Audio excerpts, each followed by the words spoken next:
Yes. is a step. I'm gonna go ahead and mention for those of you, any of our listeners who have not gotten Cortland's book. He talks about his journey a lot in the book. I don't want to give the plug. You want to tell us about your book? Out of the darkness, a journey into the marvelous light. I use Mm-hmm. childhood and adult experiences to explain to people, what that actually means, coming out of a place. Mm-hmm. When I wrote that book, my car and apartment was taken from me, and I spent less time with my children. On a quick note, losing my apartment was devastating. Was the word I used when I finally expressed to my daughter how I felt.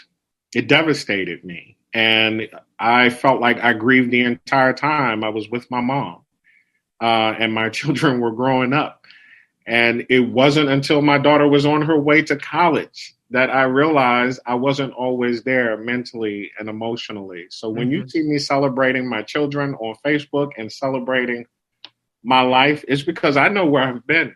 And that book really, just seeing how God helped me progress to the point where I could say devastated. I realized I was not there emotionally like I desired to be. Can you forgive me? Those kinds of things really meant a lot to me. And obviously now to be able to get my own place and have another vehicle at a time when I needed one. I was actually in tears explaining that to my mother, and this was recently.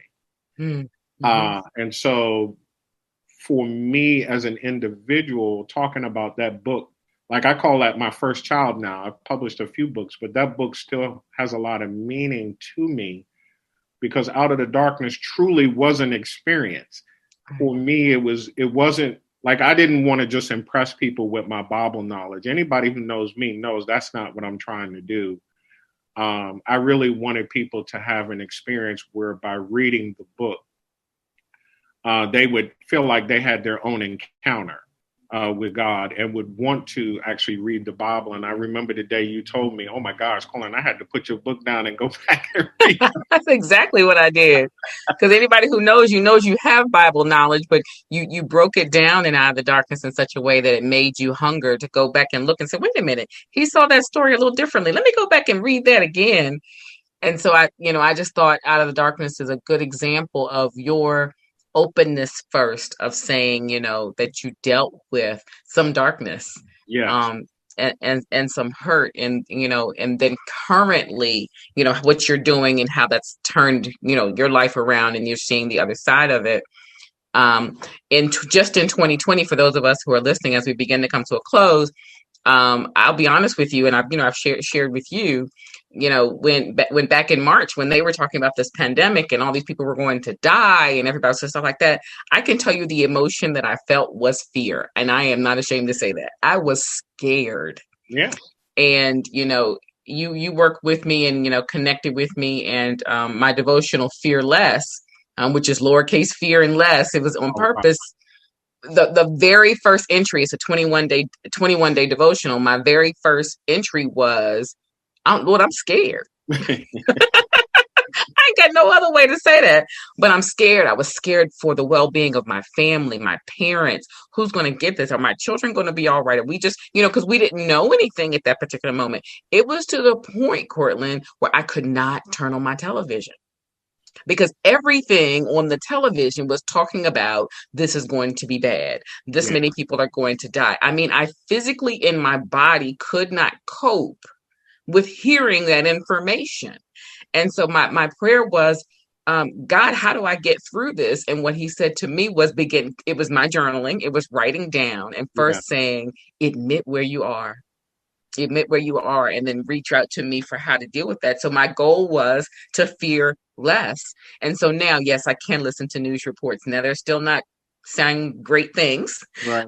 but I'm not in that state of fear and losing sleep that I was in back then. So all of our listeners today hopefully have been able to connect with some of the things that we've been talking today about healing. You want to close this out? Anything you want to take? Because this is not going to be the last time. We're going to have some guests come on. We're going to have some other folks come in who are going to be tying into some of this conversation. But you want to have some closing thoughts before we wrap up our show today? I am reminded of the first chapter of my book, the first sentence: darkness should not be feared, but embraced as a means to overcome it. And what I always understood from that is when God decided to deal with Egypt, he told Moses he was going to allow them to experience a darkness that could be felt. And he was talking about a natural darkness, but, when we experience trauma and pain, it puts us in a darkness-like circumstance.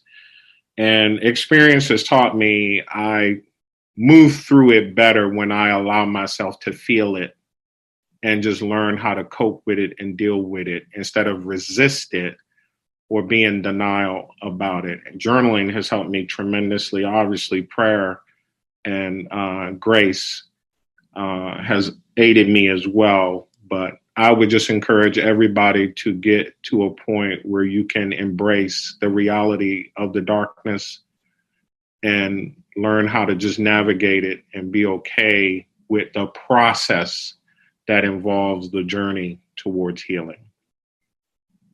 Amen. Amen. And realizing God is with us even through that journey, even though it may seem dark, he's with us and encouraging through that. So thank you.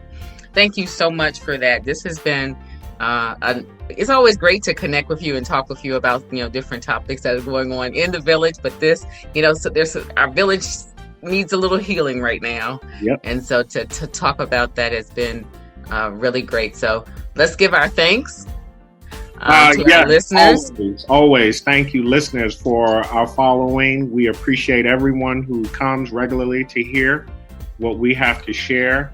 And we can never forget and express our gratitude and appreciation to our sponsor, Vision and Purpose Lifestyle Magazine. We want to thank you, Karen McConnell Jones and Dr. Sharon Porter. Without you, we would not be able to do what we do with Village Talk. Right. Yes. Thank you. Yes.